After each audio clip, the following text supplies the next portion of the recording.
Okay, today we're going to be on worksheet 11 and 12. We're going to be doing 11AB and 12A. We're going to be talking about nth roots, and yesterday we talked about square roots, and I mentioned the index number is, what's it on a square root is index of 2. Sometimes they are different than that. For any real number a and b and any positive integer n, if a to the n is equal to b, then a is an nth root of b.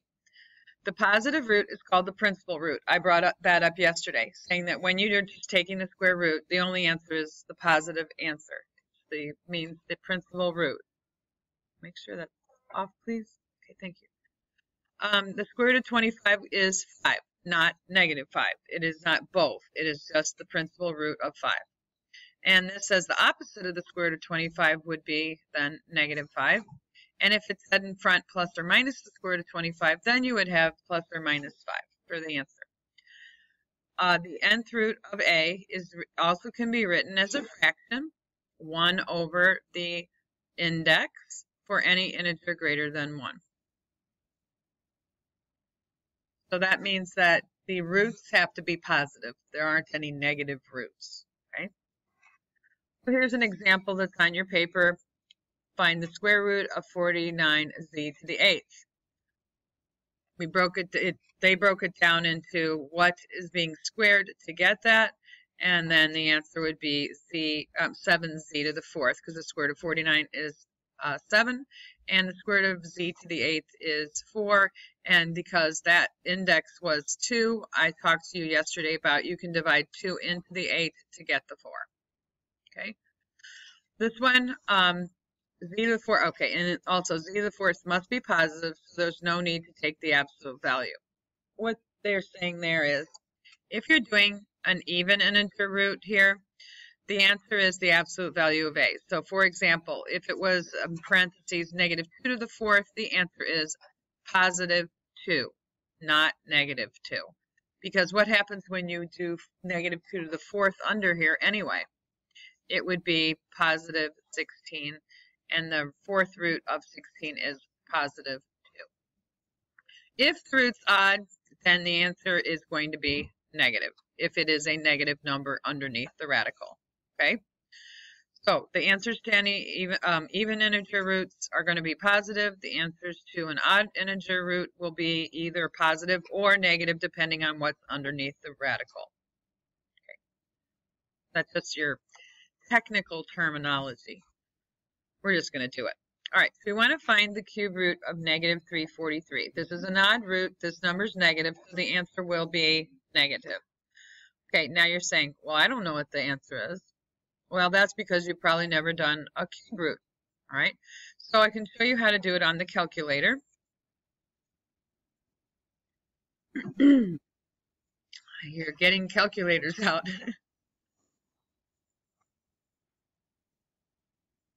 Okay, under your math button, there's some options, and you will see that it's choice 4 for cube root.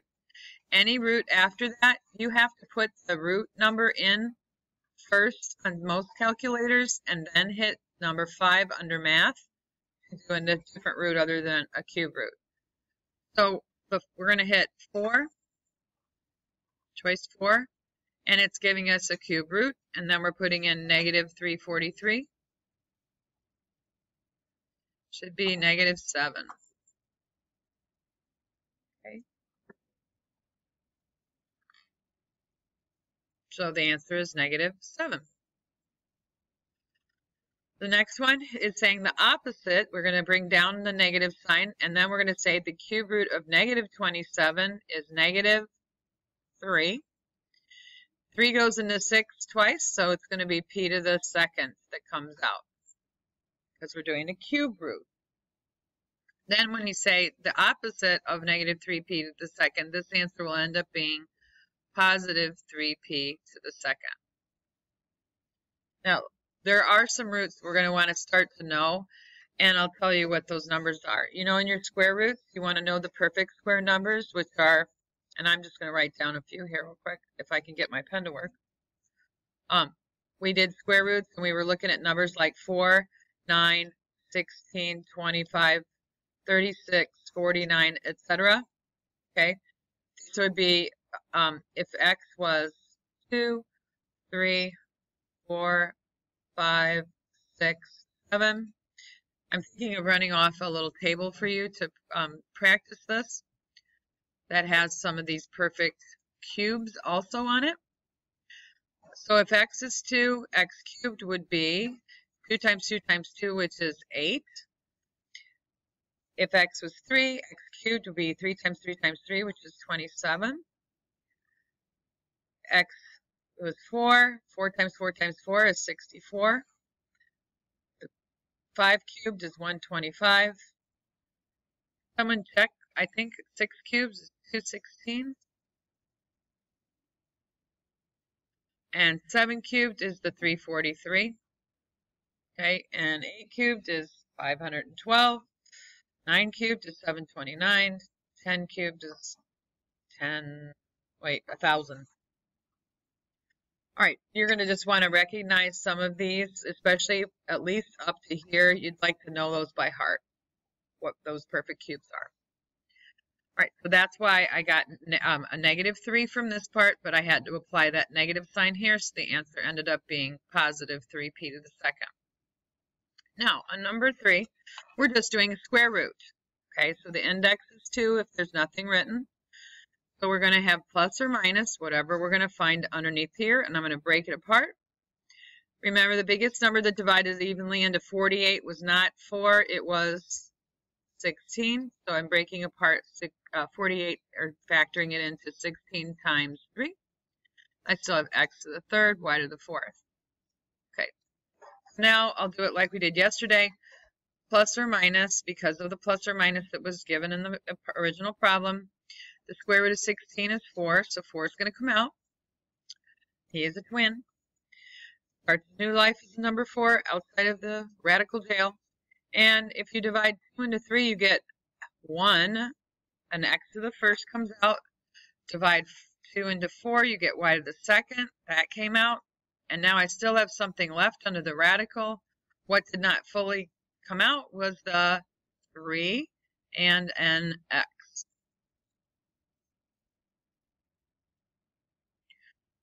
Okay, and number 4 is also a square root, so we break apart the 8 into 4 times 2, a perfect square times a non-perfect square. Is that a 6?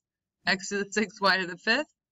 Okay, all right, now I'm going to do it. You don't have to show this step if you know it's 2 root 2. So I've got 2. 2 goes into the 6 evenly 3 times, x cubed. 2 goes into 5 evenly twice. And then I don't like that I'm running out of space there.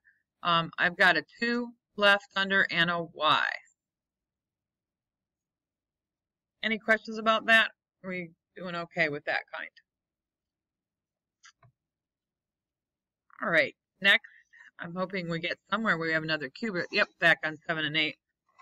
So here, we're taking, this is basically the same thing we were doing yesterday, but the answer is going to be plus or minus because of the original problem has plus or minus in front of it. We'll break apart the 150 to 25 times 6, and then m to the 12th. We're going to bring out a 5, the square root of 25, and we'll divide the 12 by 2 and bring out an m to the 6th. No m's left underneath, just a 6.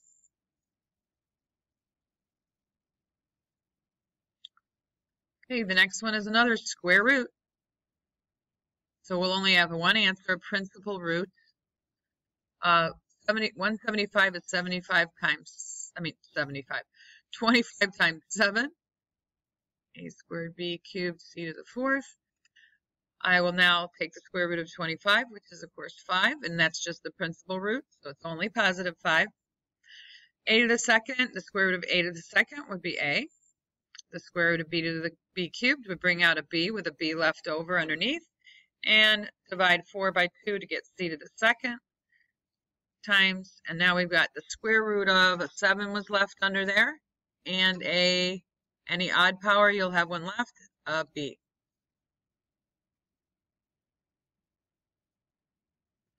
Next one's a cube root. Okay, so now I have to think back to that little list of numbers that I would put on the board, but since I'm recording, we're going to think about the perfect cubes. So remember, 2, if x is 2, then x squared is 4, and x cubed is 8. If x was 3, x squared is 9, x cubed is 27. I can divide 54 by, I got to go to the cubed column here. If x was 4, x squared would be 16, x cubed would be 64. So I'm looking in this column of cubed numbers, and I'm saying what one divides into 54, and it is 27. So I have to break apart 54, not into a perfect square times a non-perfect square, but a perfect cube times a non-perfect cube. So I rewrite this as the cube root of 27 times 2, and then I have an x to the 6th. All right, I take the cube root of 27, which is 3. I take the cube root of x to the 6th, so I divide the index of 3 into the 6 and get x squared to come out. Then be careful. This is where people get points off on the next quiz when we do some of these. They forget to write the index. If it's other than 2, you must write the index on your answer. And there's a 2 left underneath the cube root.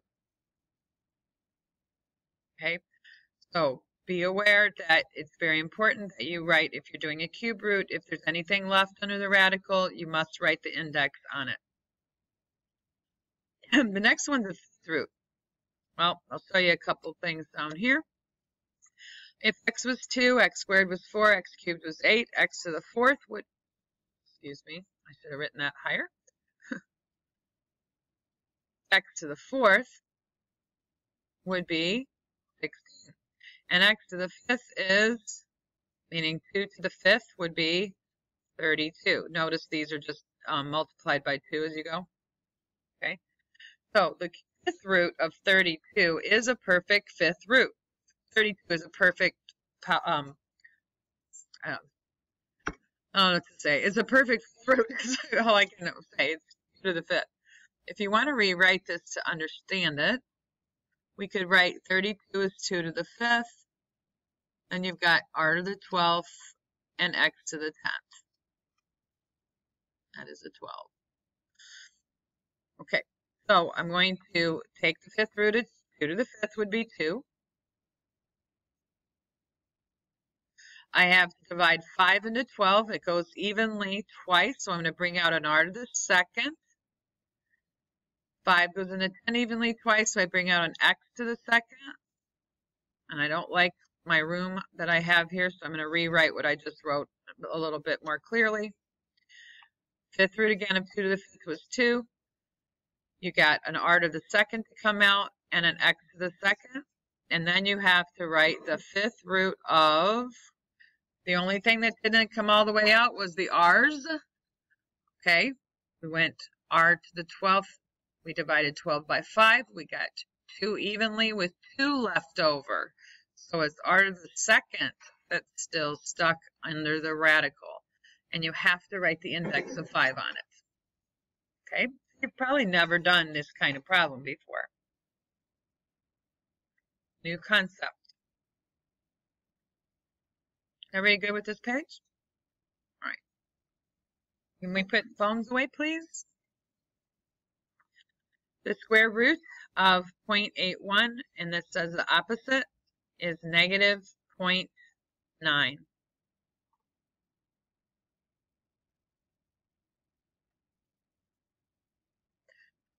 What is the fourth root of 16w to the 4th be the 7th? Well, 2 to the 4th happens to be, and I'll rewrite this one, 2 to the 4th is 16. And you've got a w to the 4th and a v. If you break this apart, it would be a v to the 4th times a v to the 3rd. Do you remember the rule? We're going to be talking about exponent rules on Monday. Do you remember the rule for exponents that said x to the 2nd, say, times x to the 5th? You would add the exponents and get x to the 7th. Remember that? All right, now I'm just breaking it apart just to help you see if you're not getting this, that is a v to the 4th, and then v times v to the 3rd is equivalent to v to the 7th.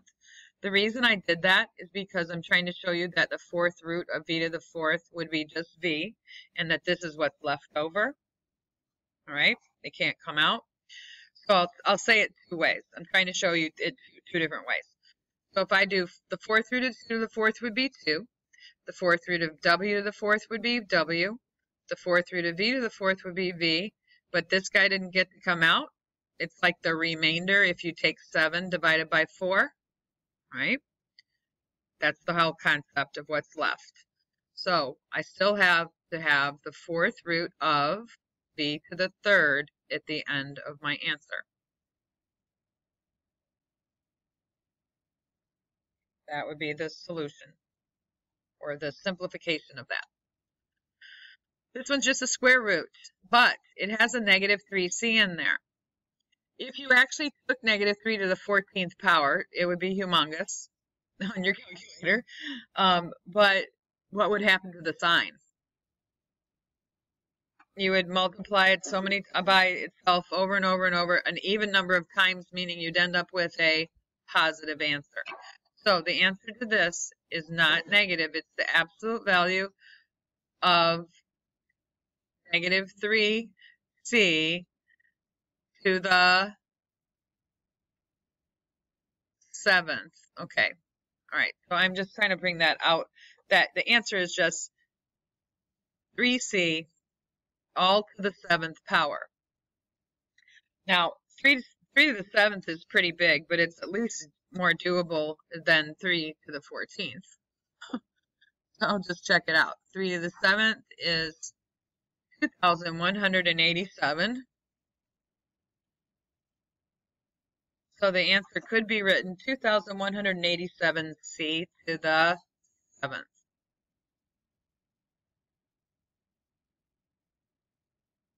Yes.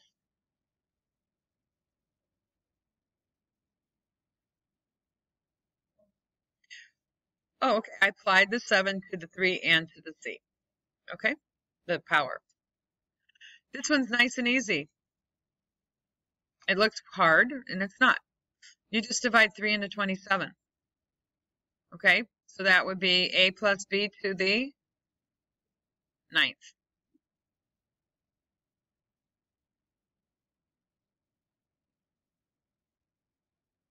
And you do not want to expand that out. I want to note that this does not equal a to the 9th plus b to the 9th.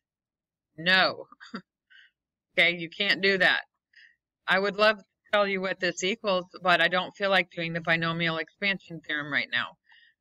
This is what it means. You don't have to write this down, but you would be doing this. You get the point? Oh my gosh. If you had to do that out on your own by hand, without knowing a formula for the binomial expansion theorem, which we'll touch on later in the course, this would be crazy long, all right? Because you would have to FOIL that, and then you'd have to, I can't even say FOIL anymore after that one, because that's a trinomial right there. You know, because that first part be a squared plus 2ab plus b squared. And then you would have to multiply that times a plus b.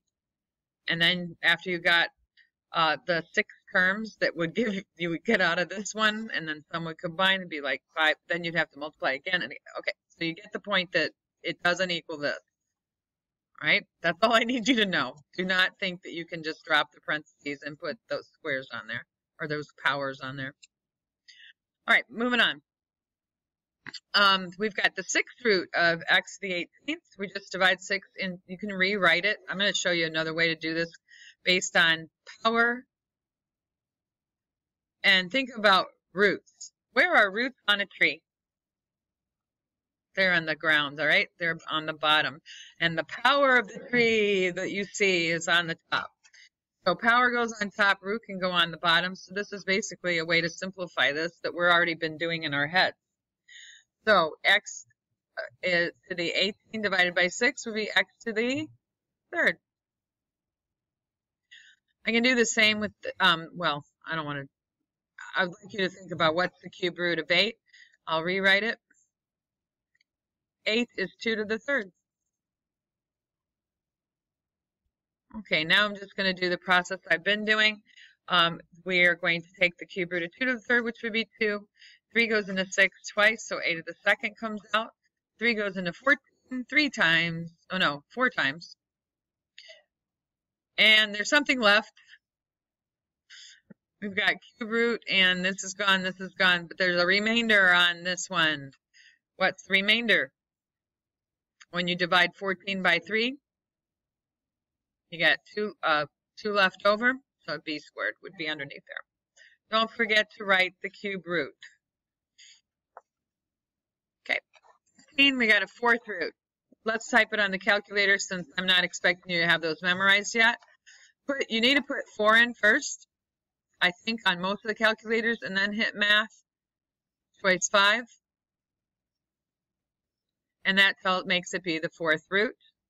And then I'll put in 256. Should be 4. Okay. Fourth root of 256 is 4. And that's because 4 to the fourth is 256. Okay, so I got 4. And then I'm just going to take and write 5x minus 2 in parentheses still. Must stay in the parentheses. You cannot distribute the 4. And 12 divided by 4 is 3. Okay, so that would be your final answer. You don't need to expand this out. You can't. I mean, you could, but then you'd have to do 5x minus 2 times 5x minus 2 times 5x minus 2. And that would be no fun. Okay, this is an index of 2 1/16. So this is just going to be y minus 6 to the fourth. Keep parentheses. You have to keep the parentheses.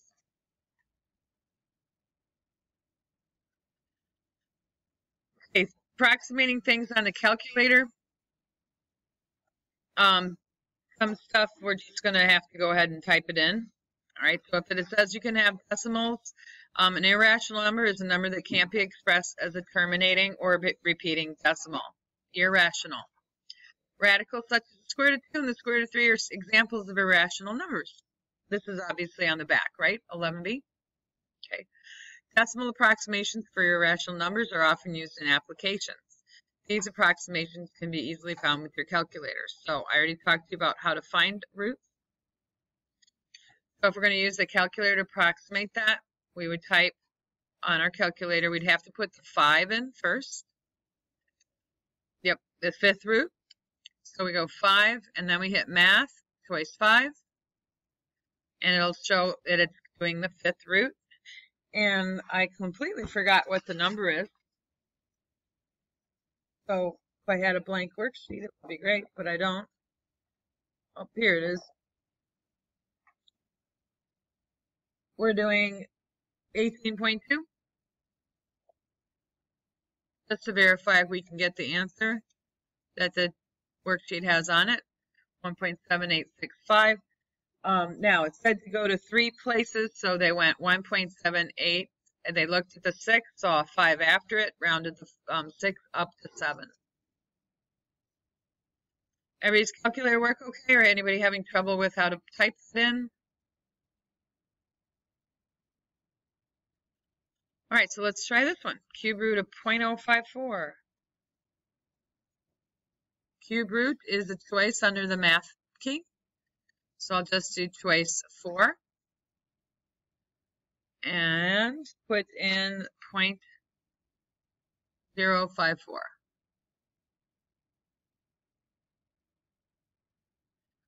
It's telling us to go to 3 decimal places, so that's going to be 0.378.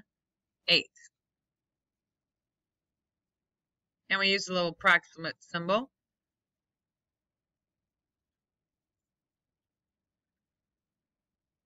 Okay, we'll try number 2. Calculator. See, my pen's stuck here. There we go. Number 2, we're going to hit negative. And then I don't think I can do that. Okay, I can't. I'm going to have to realize the answer is going to be negative because of the sign outside of there. You cannot type it on here right now. Can you? It worked okay? Oh, did I? Okay, so, but I don't want to say the negative fourth root, though. That's what I'm worried about. Put it in as positive and then you factor it. Oh, you're going to have to do that. So I just won't. What I'm going to say is, because you can't type in the negative 4 as a root, it's going to give you error. So let me tell you what I was talking about. If I hit math, oops, I didn't get to the right thing. Okay, math, I need choice 5. And then I tried to do this. You see how it's making the root be negative? That's what I was talking about, that you can't type in that negative sign. What Ben did, he backed it up, though, afterward. So what he was saying was, if you wanted to put it in, you can put in the 4 first, hit the math button, hit choice 5, fourth root of 5.45. And then he said he went like this, and then put in the negative sign. And that would work.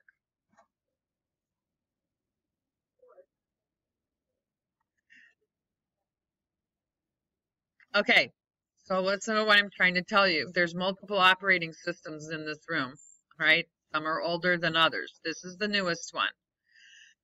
It is for anybody who has a newer calculator. Some of us don't have those same calculators, so your works fine. Did you put in the negative?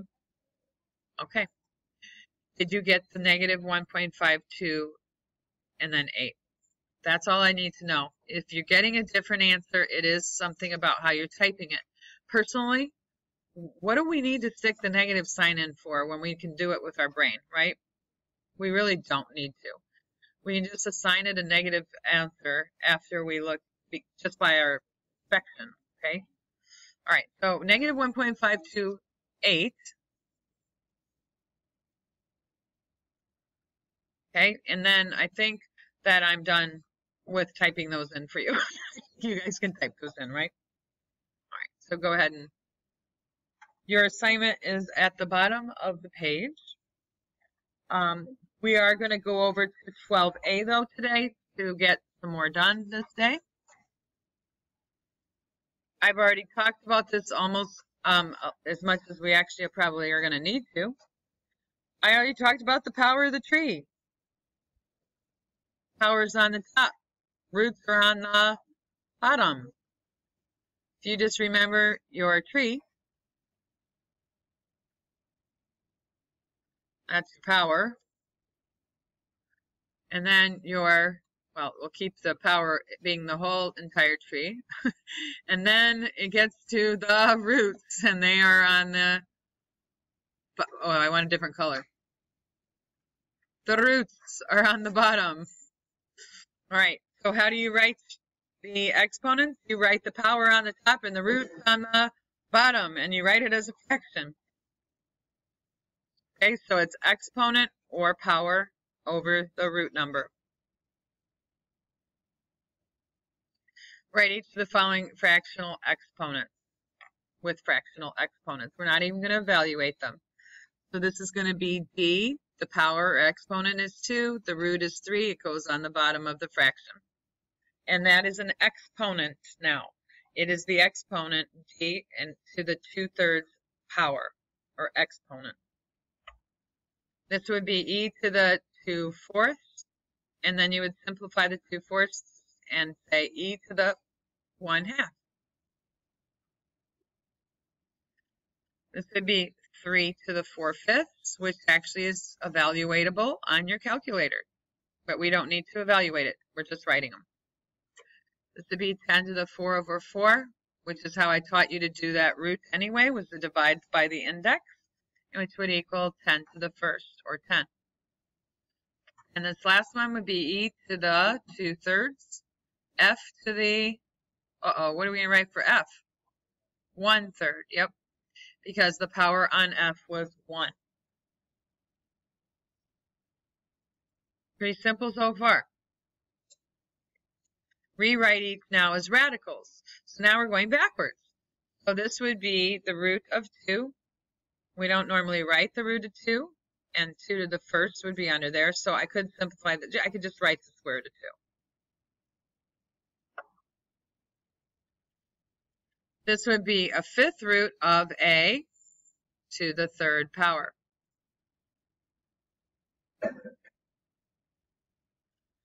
This can also be written, if you're trying to evaluate something, you can write it a little differently. This would not be wrong either. Okay? Still means the same thing. This one, the fifth root of 5 to the second. And of course, we could evaluate that 5 to the second. We could have wrote the fifth root of 25.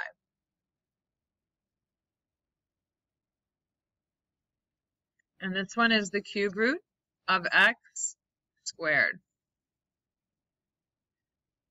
And this one would be the fourth root of 4, or 4 to the first.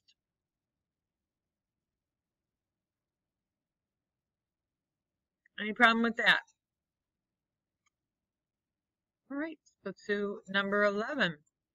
Evaluate. Now we're going to evaluate. We are not just rewriting it. We're going to get the answer in a simplified form.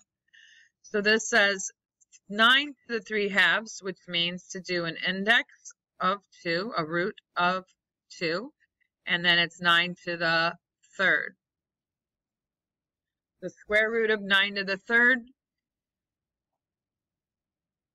first of all, I'd rather write it a different way than this because I want to do it without my calculator. How could I write this differently that would make it easier to evaluate? I don't feel like cubing 9. Yes. Oh, okay. I don't want to cube 9 because I want to make this easy. So I'm going to say I can rewrite this as the square root of 9 and then cube it. Okay. So what is the square root of 9? Well, we know it's 3. Now we have 3 to the third, which I'd like you to get memorized, is 27.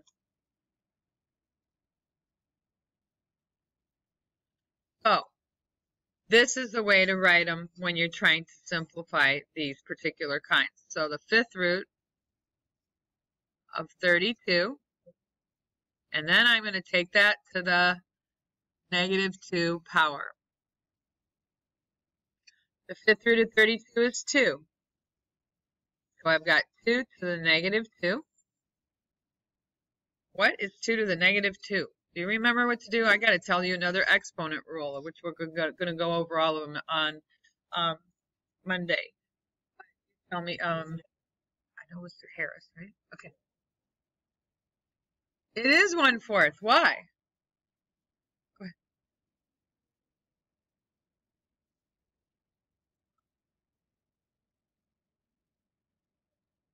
Okay.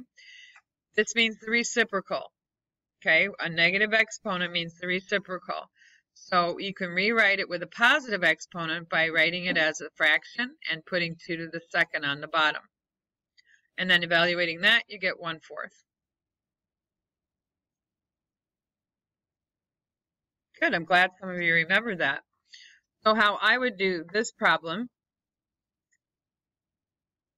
now I've got to do this, I got a couple ways I could think of this one.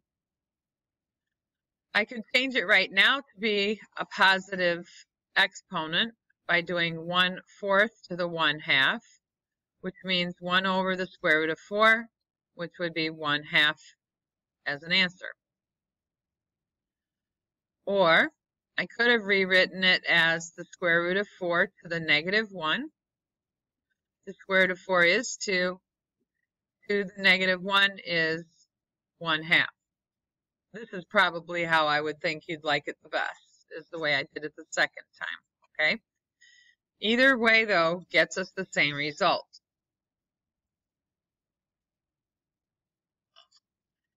So on 14, we're going to do the square root of 16. The index is 2, and then take it to the 5th power. The square root of 16 is 4, and 4 to the 5th, oh, that's big. 64 times 4, 256? Is it? Yeah, it's 256, isn't it? No, that's only 4 to the 4th. Ew. 1024? Yeah. Oopsie. Now I'll show you I can type it on the calculator. All right. When they get big like that, you can actually type the whole thing in. So what was our exponent? 4 to the what? To the 2/5 or 5 halves, right? 5 halves.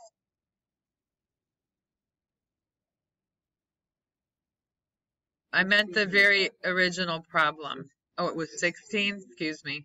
16 to the... Oh, I hit the wrong button again. All right. To the 5 halves, right?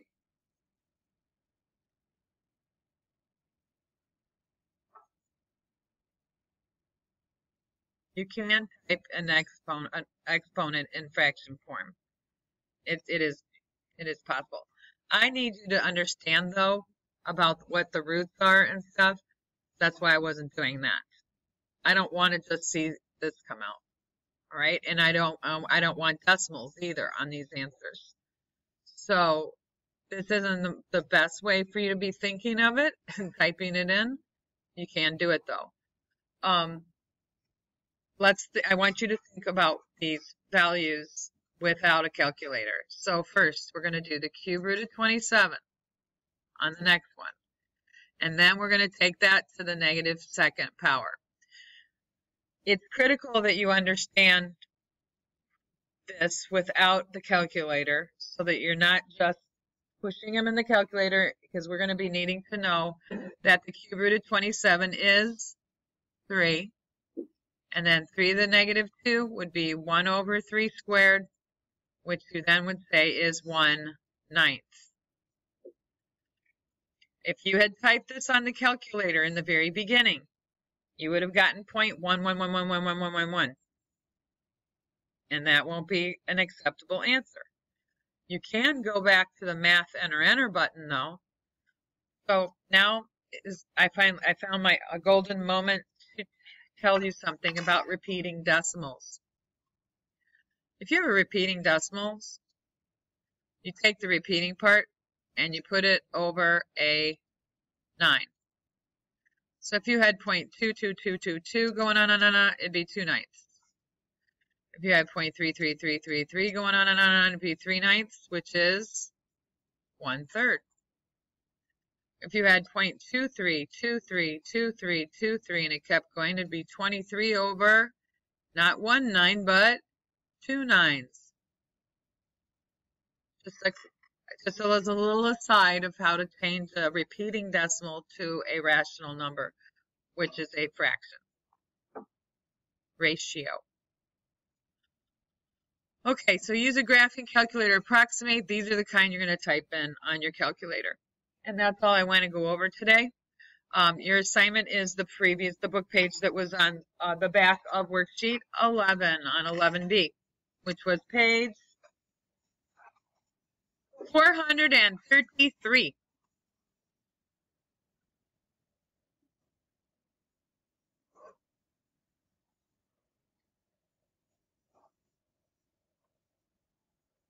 Have a great weekend. It's Friday when I recorded this.